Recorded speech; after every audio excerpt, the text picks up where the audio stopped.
And now for something completely different. All-Star Weekend in New Orleans. I'm actually leaving for the All-Star game itself because none of our players are there.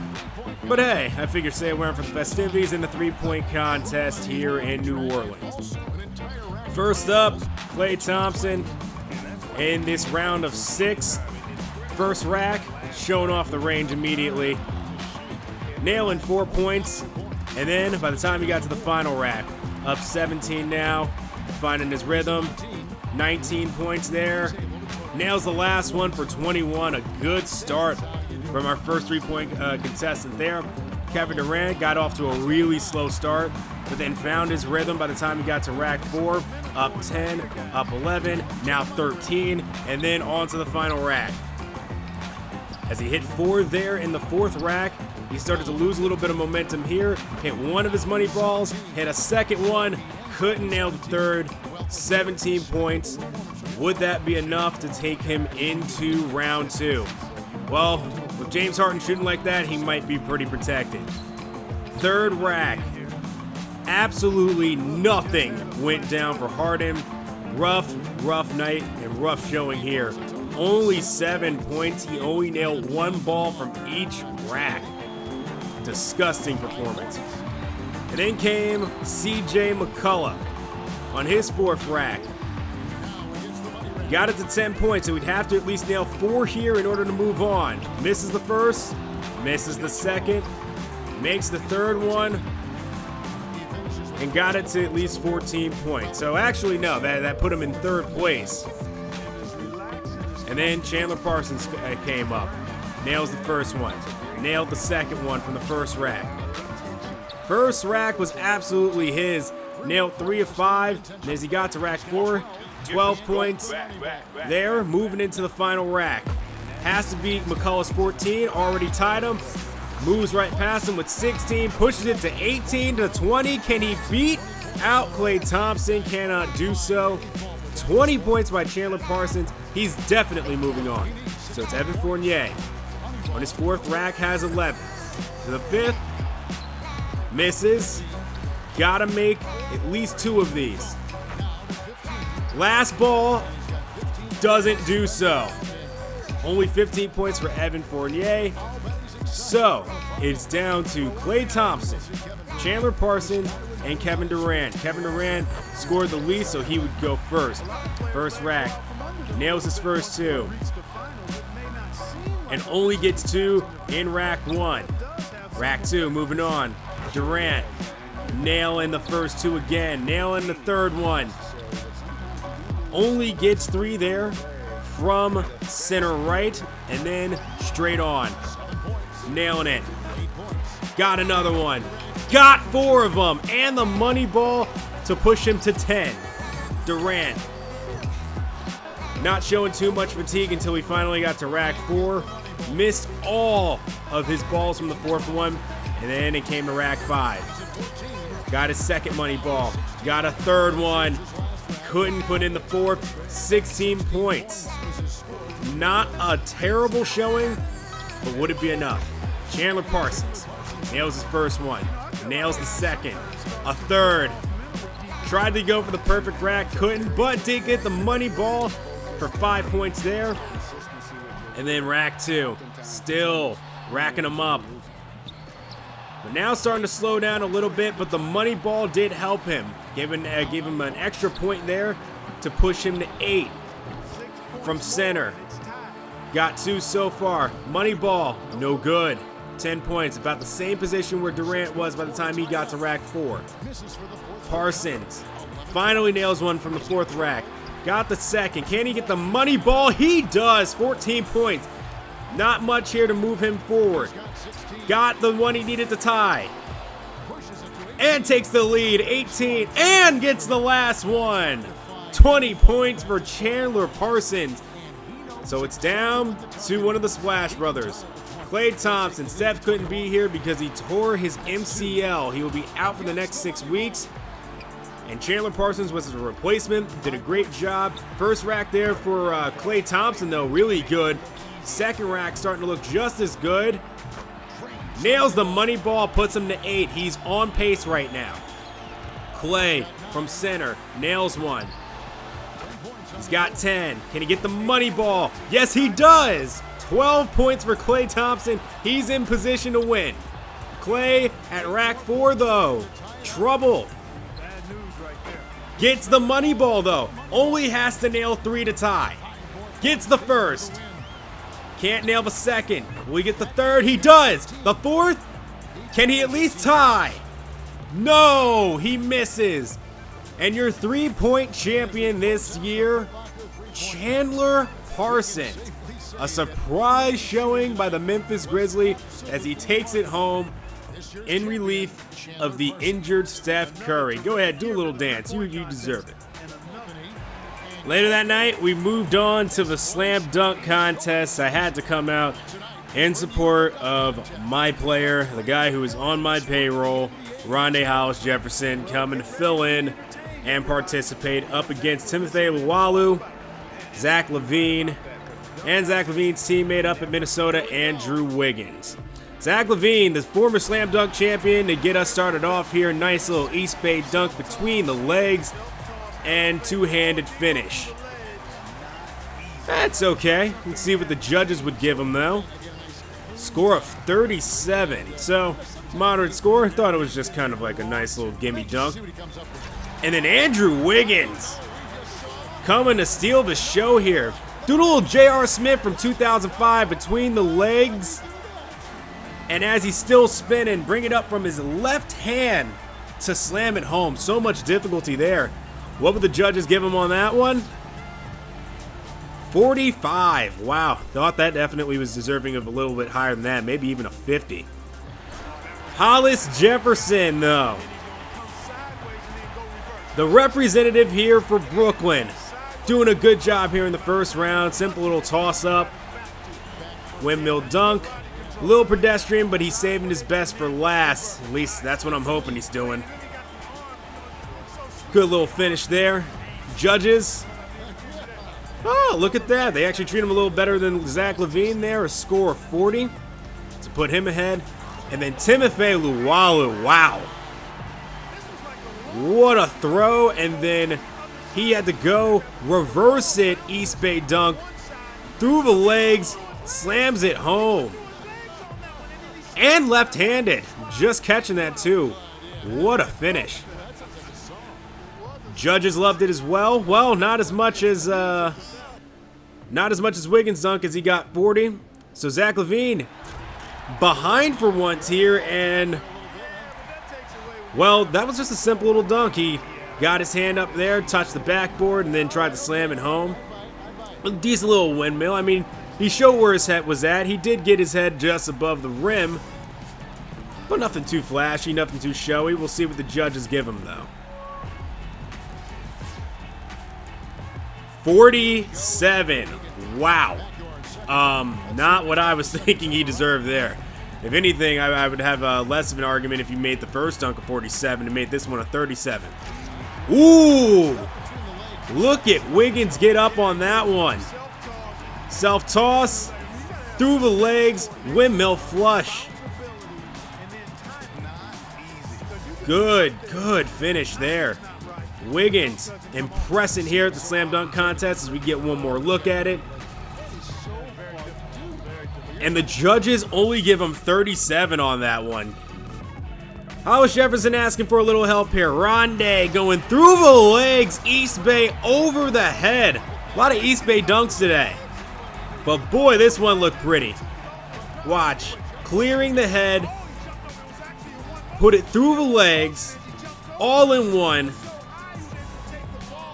The only penalty here is that it was a two-handed finish. If he had just came around and windmilled it with one hand, I think the crowd would have gone nuts for that one.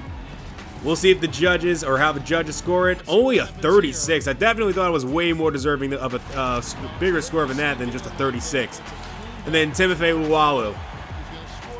Just a little toss here, pump. Oh, nice job putting it behind the hand. So he actually kind of double clutch there behind the head. Then grabbed it back. Two-hand flush. Kind of flashy. I kind of dig it. Judges, they kind of dig it too. 41. So, 83, 81, 81, 76. So Hollis Jefferson cannot see Zach LaVine get a dunk with a score more than 43 if he wants to stay in this one. And Zach LaVine, hey, wait a minute, I've seen that dunk before. Except LaVine finished with one hand, whereas Rondé finished with two. We'll see how the judges score that one. Nice clearance over, and then clean finish all the way through. Would the judges like it as well? They do. Give him a score of 47 there. So Hollis Jefferson is out, but Wiggins is still going to show out for this one as he still has a chance to win. Wiggins, just a little toss. 180 coming around the other way, and then slams it home. Nice little twist there. Love it. Only a 43 though, so that would knock him out. Hollis Jefferson still going to show out for this one as he brings the table out. Oh, he tried to do the same dunk as Wiggins, but over a table and couldn't finish. Had to be the only one to miss, didn't you, Rondé? Not a good look for Brooklyn. Here's Timothy. From behind the basket, tossing it into bounds. Coming from out of bounds, East Bay, finish with the right. What a finish. Gotta be at least worth 49, I think. What will the judges give him? A score of 47. I think these judges were rigged in favor of Zach LaVine. 130 for Zach LaVine, 127 for Timothy, 124 for Wiggins, and then, you know, we're not going to talk about Rondé. Zach LaVine, your slam dunk champion winner for the third straight year at the All-Star Game. So I dipped out of the All-Star Game to actually go to signing day because I wanted to see who are the big names, who's coming out, who's going where. And they released their top 20, ESPN's top 20. As we all know, Derek Patterson headed out to the University of Kentucky next year, and Deshaun Miles finally made his decision today to go to Miami. And he's actually going to be joined by a few people in the top 20 as well. The kid from Baltimore spurned Maryland as they couldn't make a decision on Melo Trimble, and Melo Trimble hasn't made a decision on whether or not he's coming out. So he decided to go down south and go to the University of Miami with Jim Larranaga. Number 3 on the board, one of Derek Patterson's teammates, Hakeem Rozier, the top big man in the nation at 6'11", 240 pounds, going to NC State next year. And then joining Patterson at the University of Kentucky, one of the top shooting guards in the nation, Malik Garrett, 6'5", 210, going to Kentucky from San Diego, California. Then Victor Delgado, one of the best offensive big men in the nation, really, really good finesse touch, 7'1", 245 pounds, staying in his home state of California and playing for the Cal Golden Bears. And then Deshaun Miles' teammate from Richardson Prep, been waiting for him to make a decision, Orlando Emerson, going to Miami, 6'11", 245 pounds, very, very, very good rebounder, very great presence inside. Miami definitely going to be a team to look out for next year. As we already knew, Mr. Basketball out of Oregon, Ricky Shea, 6'7", 225 pounds. Pretty Ricky, the pretty boy himself, going to Duke. And then Calvin Hastings, the guy who helped shut down Deshaun in the state championship game, I should say, going and staying nearby Silver Springs, going to Virginia Commonwealth to play for the Rams. A surprising choice there for the number 8 prospect in the nation. Jamel Reese, as we've all known, going out to Kentucky, the speedy point guard at 6 foot, 170 pounds. It's going to be fast break offense all day there at Kentucky. And then Leslie Jean-Charles, the special prospect out there in Montana. Not a lot known about him. Good size, though. Highly touted after his showing at senior week. He's going to Gonzaga, as we've already known. Mustafa Abdul-Kareem, teammate of Emerson down there at Richardson Prep, committed to Texas earlier in the year. And then Raul Paulista, who was a part of the team that Derek Patterson was on last year, went back home to Brazil, came back to the United States this year, and will play for Villanova. So the Wildcats end up getting a top 20 recruit this year, maybe trying to add on from that championship team they had in 2015. Then, right back here in Brooklyn from Flatbush High, Daquan Underwood committed to UNC. He'll be going there 6'9", 220. Got a decent offensive game. He has a good length. Going to be interesting to see what he does down there at UNC. And then the freak athlete. Funny enough, same height, same weight, but longer wingspan. Rico Santana. He is a three-point specialist and an athletic freak of nature. Absolutely knows how to attack the rack. From San Juan, Puerto Rico. Actually played some ball here at Miami Springs High in Miami. He'll be going to the University of Miami. Looking to bring some swagger back there at the U. Then, Daryl Jefferson, the last teammate of Derek Patterson from Sacred Heart Prep, committed to USC earlier in the year. And then, the brother of Ricky Shays, Landon, number 16 on the board, a shooting guard. Gonna go to Daryl's rival school, UCLA, and play shooting guard there. And then, at 17, Marquise Stapleton, who was a part of that championship game against Deshaun Miles, has made his commitment to Duke just today. He will be joining Ricky Shays there, as Duke is looking forward to competing for a national championship this year. And then we finally got some word on the kid from South Korea, Soonjin Hu, who will be going to St. Mary's College out in California. 7'1", 225. We know he's a perimeter shooter and apparently a really, really good shot blocker because of his length. He's going to wreak a lot of havoc out there in the West Coast Conference. We're going to see how good he is, though, once he actually steps up to major competition. And then, last but not least, the 19 and 20th, Nwanko Mbakwe out of Houston, Texas, from Allen High, 6'9", 230, a very, very raw forward. They don't really know what he can be, how good he can be, but they say he has a very, very high potential, very, very high ceiling, very athletic, can make a lot of plays, just kind of has natural basketball instincts, but still needs to work on defending, shooting. So we'll see what happens for him there at Texas A&M. And then number 20, Scooter Chalinsky, who is actually a part of the Canada team when I got to see a prospect who may come out in 2018 or 2019, Tyshawn Linhart. He was actually the point guard of that team from Three Rivers Academy out there in Joliet, Quebec, Canada. He will be joining Jean Charles there at Gonzaga. So before the All-Star break, we actually did get a trade that we liked, and we traded with the Chicago Bulls. They gave us Doug McDermott and a second-round pick for Caris LeVert. We decided to make the move because the Bulls were actually looking for a shooting guard to replace the injured Dwayne Wade for a little while. We weren't doing too much with Caris LeVert. I feel very solid with Sean Kilpatrick, so I moved him along, even though he was our draft pick last year.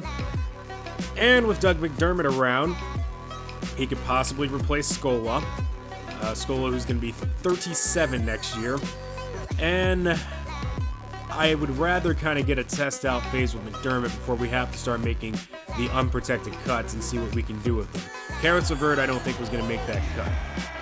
Not too huge on him. He does have a lot of potential. But I figured, hey, let him go, take the draft pick, put us at 4 draft picks, so that if we do want to move around and make some more trades, we at least have more to negotiate with. Speaking of trades, we're here in Denver, the team that we traded with earlier in the year. Remember the Anthony Bennett, Mike Miller trade and the 2018 draft pick? Yeah, this is the team that's responsible for it. As we start a very long, arduous road trip after the All-Star break. You've got to be kidding me. At least you got to see the new acquisition in action. Doug McDermott inside to Bogdanovich. for the easy 2 there.